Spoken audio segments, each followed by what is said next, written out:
The Unseen Companions, 5 Pillars of Catholic Teaching on Guardian Angels. In the bustling cacophony of the modern world, the concept of a guardian angel is often relegated to the realm of saccharine greeting cards or children's bedtime stories.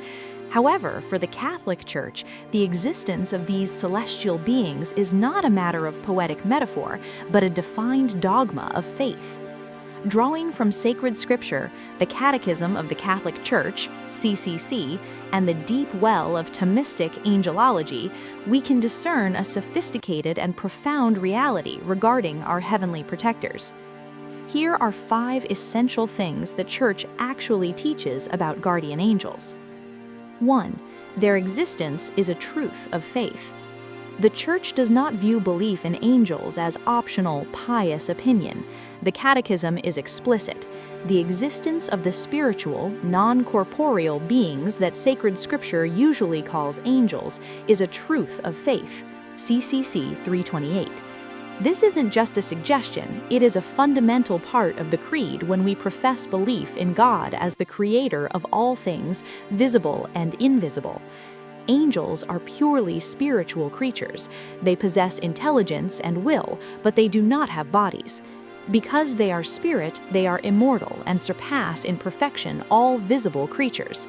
When we speak of a guardian angel, we are speaking of a distinct, personal being assigned by God to assist us. 2. Every human being has one. There's a common misconception that only baptized Catholics or holy people receive a guardian angel. However, the prevailing theological tradition, bolstered by the writings of St. Jerome and St. Thomas Aquinas, suggests that every human person, from the moment of conception, is granted a guardian. The Catechism quotes St. Basil, "Beside each believer stands an angel as protector and shepherd leading him to life." CCC 336. While the Church focuses heavily on the role of the angel in the life of the believer, the universality of God's providence implies that no soul is sent into this world without a celestial guide. This highlights the immense dignity of the human person.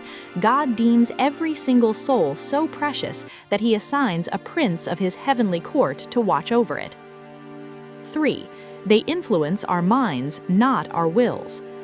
A crucial distinction in Catholic angelology is the limit of an angel's power. An angel cannot force you to be good, nor can they read your secret thoughts in the same way God does. Because you have free will, the choice to sin or to love remains entirely yours.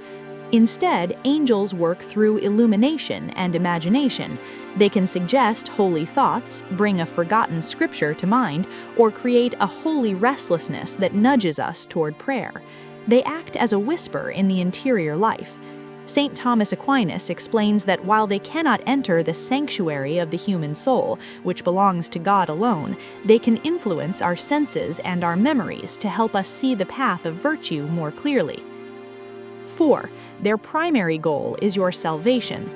While we often thank our guardian angels for finding us a parking spot or preventing a car accident, the Church teaches that their primary mission is not our physical comfort, but our eternal salvation. The guardian angel is, first and foremost, a mediator of grace. They are there to help us navigate the valley of the shadow of death so that we may reach the beatific vision. They protect us from demonic influences and intercede for us before the throne of God. In the hierarchy of creation, they are our advocates. Their protection of our bodies is always subordinate to their protection of our souls. 5. We must respect their identity without naming them. The Church encourages a deep personal relationship with our guardian angels, but she also provides a stern warning: do not give them names. The 2001 Directory on Popular Piety and the Liturgy states, "The practice of assigning names to the holy angels should be discouraged, except in the cases of Gabriel, Raphael, and Michael, whose names are contained in Holy Scripture." Why? Because naming something implies authority over it. We name our children and our pets, but we do not have authority over the angels. They are our superiors in the order of nature. We should address them with the reverence due to a messenger of the Most High, treating them as mentors and protectors rather than spiritual pets. A presence of love. The reality of guardian angels is a testament to God's intimate love. He does not govern the universe from a cold distance. He involves his creatures in the care of one another. Your guardian angel is a constant witness to your life, someone who has been with you since your first breath and will stand by you at the moment of your death.